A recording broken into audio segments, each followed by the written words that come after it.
Prévoir une arrivée la veille de l'intervention dans l'après-midi, à jeun depuis 5 heures, en ayant pris le traitement habituel. Les seuls médicaments qui doivent être interrompus sont certains anti-arythmiques, le plus souvent un mois plus tôt.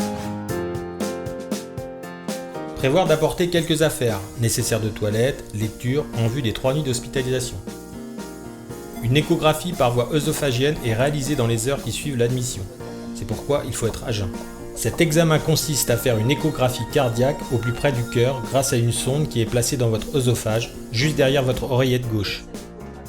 Le but de l'échographie est de vérifier qu'il n'y a pas de caillots à l'intérieur du cœur et principalement au niveau de l'auricule gauche. Vous lavez bien au fur et à mesure, gardez la tête en arrière.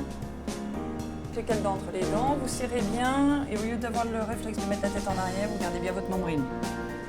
Allez, on introduit la sonde tout doucement. Il n'y aura pas de problème pour l'examen de demain, on va retirer la sonde, ne vous inquiétez pas si ça vous donne un peu envie de vomir à nouveau.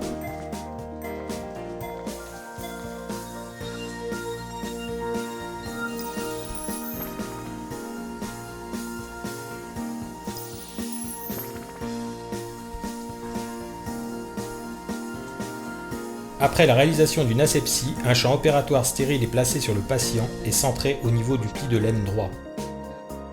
Un repérage de la veine fémorale est réalisé et l'anesthésie est pratiquée à l'aide d'une aiguille fine. Ok, donc une fois que l'anesthésie est faite, on prend du temps pour qu'elle soit efficace. Et donc pendant ce temps, on va mettre des champs stériles un petit peu de partout, ouvrir tout le matériel qu'on a de champs stériles. Alors, ce qu'on va faire là, on va passer à la ponction proprement parlée. Au moins 2 ponctions à l'aide d'une aiguille spéciale sont réalisées au niveau de la veine fémorale pour mettre en place plusieurs guides sur lesquels le médecin fait glisser des introducteurs. Grâce au désilé, les sondes peuvent être introduites dans le cœur. Une fois la première sonde placée dans le sinus coronaire, une longue gaine est introduite en vue de la ponction transeptale. Jusque dans la veine cave supérieure. L'aiguille de ponction est introduite dans la gaine. Afin d'accéder à l'oreillette gauche, le médecin réalise une ponction transeptale. Une longue aiguille fine est utilisée pour traverser le septum qui sépare les 2 oreillettes au niveau du foramen ovale. C'est un moment important de la procédure car cette ponction expose au risque de tamponnade, c'est-à-dire d'épanchement compressif autour du cœur.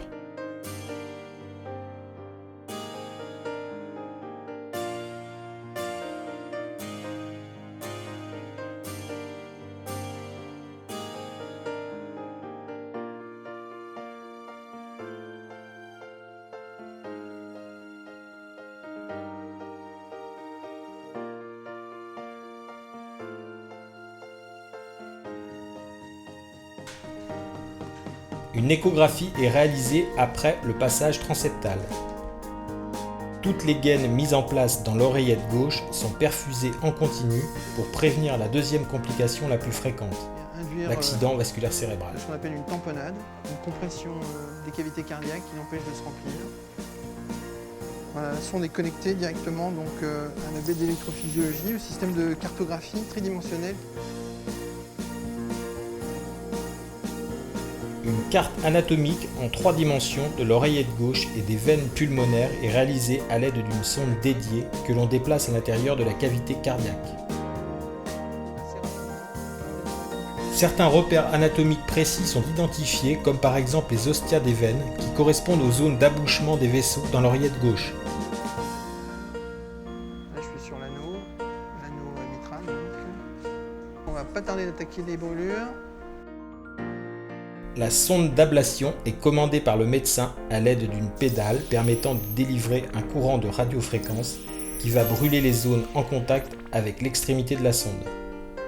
Chaque brûlure réduit ou fait disparaître les potentiels électriques du tissu cardiaque, confirmant que la zone n'est plus active électriquement.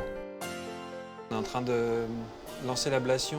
Ce qui nous intéresse, c'est de supprimer les potentiels qu'on voit ici sur le cathéter, c'est-à-dire le cathéter circulaire qui est là.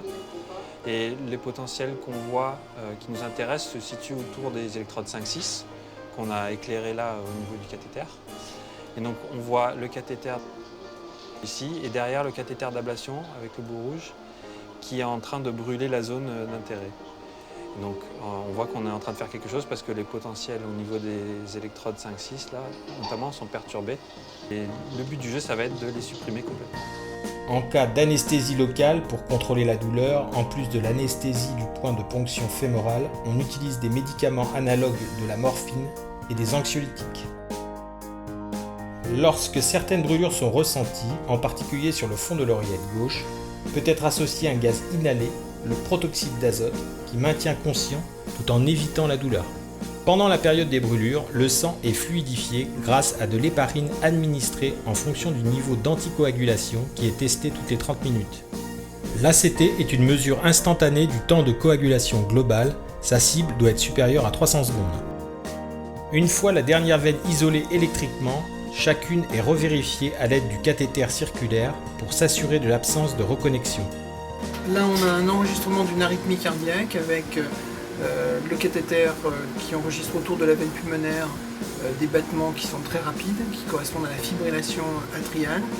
Le cathéter d'ablation qui est ici, qui est en train de brûler. Et donc on va voir très progressivement un allongement du rythme auriculaire jusqu'à un arrêt et un retour en rythme normal qui correspond donc à une déconnexion de la veine pulmonaire avec un retour en rythme sinusal.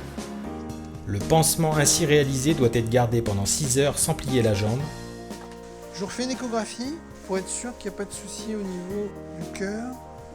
Voilà, donc là on s'assure qu'il n'y a pas d'épanchement autour du cœur, d'épanchement péricardique.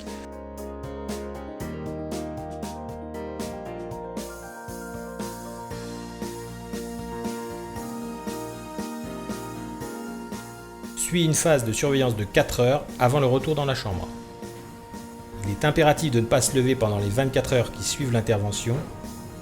Un enregistrement permanent du rythme cardiaque est réalisé pendant toute la durée du séjour.